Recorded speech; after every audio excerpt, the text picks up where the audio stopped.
Hello बच्चों, let's read the question. तो इस क्वेश्चन में आपको दो कॉलम गिवन है। फर्स्ट कॉलम को आपको सेकंड कॉलम से मैच करना है। फर्स्ट कॉलम में आपको कुछ डेफिनेशंस या आपको कुछ दे रखा है और सेकंड कॉलम में आपको उससे मैच करना है।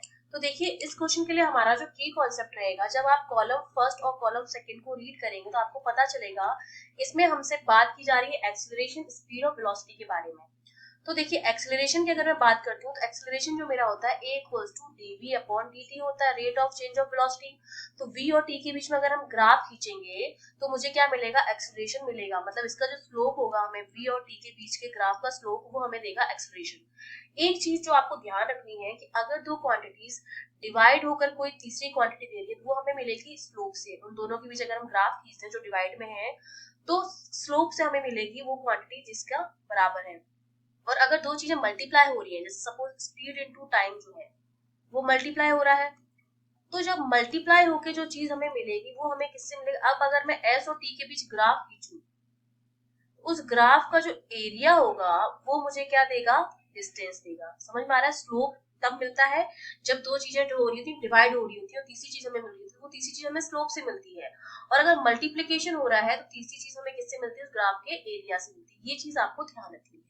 ठीक है, तो एक्सेलरेशन मेरा होता है dv अपॉन dt के बराबर।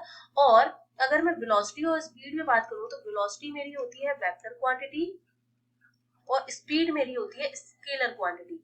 ठीक है, स्केलर का मतलब इसमें केवल और केवल क्या चाहिए? ओनली मैग्नीट्यूड चाहिए इसमें हमको, मैग्नीट्यूड।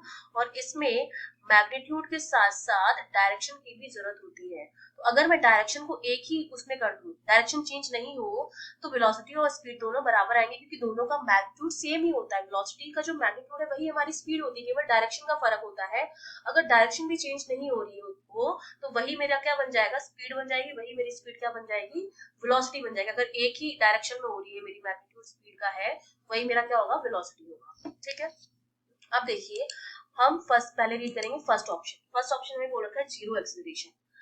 ए की वैल्यू अगर जीरो है तो इसका मतलब v जो मेरा आएगा कांस्टेंट आएगा, क्योंकि यहाँ पर जब v मेरा कांस्टेंट होगा तभी एक्सेलरेशन कांस्टेंट जब वेलोसिटी होती है तो मेरा एक्सेलरेशन जो आता है वो जीरो आता है, क्योंकि कांस्टेंट का जब डिफरेंशिएशन करोगे t के रेस्पेक्ट में तो वो क्या आएगा? जीरो आएगा। तो मेरा a आता है जीरो अगर वेलोसिटी क्या होती है? कांस्टेंट होती है। ठीक है, और कांस्टेंट वेलोसिटी है या स्पीड कांस्टेंट है, इसका मतलब हमारा मोशन क्या है? एक कांस्टेंट मोशन है। ठीक है, ऐसा मोशन जिसमें एक्सेलरेशन मेरा जीरो होता है वो हमारा एक कांस्टेंट मोशन होता है, जिसमें हमारी स्पीड या वेलोसिटी मैं कह सकती हूँ वो मेरी क्या है? कांस्टेंट है। तो उसको हम कहते हैं कांस्टेंट मोशन। तो ए मेरा मैच करेगा 3 के साथ। ठीक है, सेकंड में हमें दे रखा है velocity time graph. Velocity time graph हमें क्या देगा? उसका स्लोप। अगर इसके मैं स्लोप की बात करूं तो वेलोसिटी टाइम ग्राफ का स्लोप जो होता है वो हमको क्या देगा? एक्सेलरेशन देगा। यहाँ पर मैंने ये चीज एक्सप्लेन की थी, एक्सेलरेशन मेरा dv अपॉन dt होता है। तो v और t के बीच में अगर हम ग्राफ खींचेंगे तो स्लोप जो होगा वो हमें एक्सेलरेशन देगा, क्योंकि अपॉन में v अपॉन t है, तो स्लोप हमें क्या देगा? एक्सेलरेशन। तो b वाला जो है वो मेरा मैच करेगा 4 के साथ। ठीक है, a मेरा मैच किसके साथ किया है? 3 के साथ। b मेरा मैच किया है 4 के साथ। ठीक है, आंसर हमें वैसे ही मिल जाएगा क्योंकि ए 3 केवल एक ही ऑप्शन में है, डी ऑप्शन में, तो डी ऑप्शन हमारा करेक्ट हो जाएगा। लेकिन हम बाकी चेक कर लेते हैं। स्पीड इन अ डायरेक्शन, अगर एक ही स्पीड में डायरेक्शन है तो एक ही डायरेक्शन में स्पीड है तो मेरी क्या होगी? वेलोसिटी होगी, क्योंकि मैंने अभी बताया था कि वेलोसिटी और स्पीड में केवल एक ही फर्क होता है, डायरेक्शन का। अगर डायरेक्शन भी हमने सेम रख दी, एक ही डायरेक्शन में कर दी स्पीड, तो वही मेरी क्या हो जाएगी? वेलोसिटी हो जाएगी। तो सी वाला जो है वो मेरा मैच करेगा 5 के साथ। ठीक है, सी मैच करेगा 5 के साथ।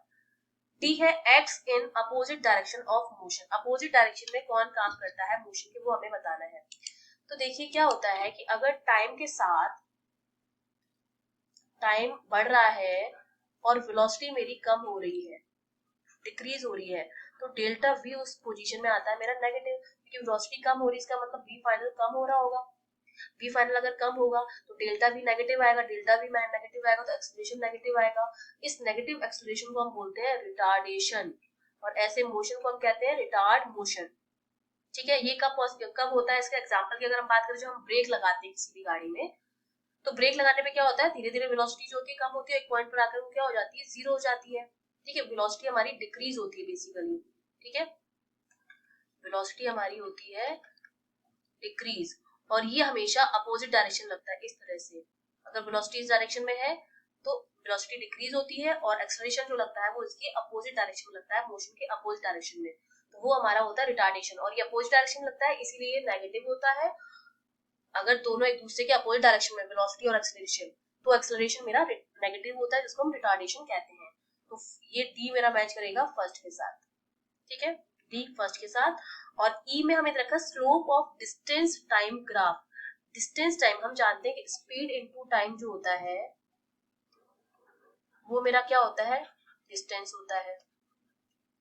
इसका मतलब मेरी स्पीड जो होती है वो किसके बराबर होती है, डिस्टेंस अपॉन टाइम के। और मैंने अभी आपको एक्सप्लेन किया था कि अगर दो चीजें डिवाइड में हैं तो उनके बीच के ग्राफ का जो स्लोप होगा वो मुझे देगा थर्ड क्वांटिटी। तो स्लोप क्या देगा मुझे, स्पीड देगा। तो ई मेरा किसके साथ मैच करेगा, 2 के साथ मैच करेगा, ठीक है। तो मेरा डी मैच किया है फर्स्ट के साथ और ई किया है 2 के साथ, डी विथ फर्स्ट और ई विथ 2। तो हमारा आंसर हो जाएगा ऑप्शन 4, ए 3 के साथ, बी 4 के साथ, सी 5 के साथ, डी 1 के साथ और ई 2 के साथ। I hope you understood well. All the best.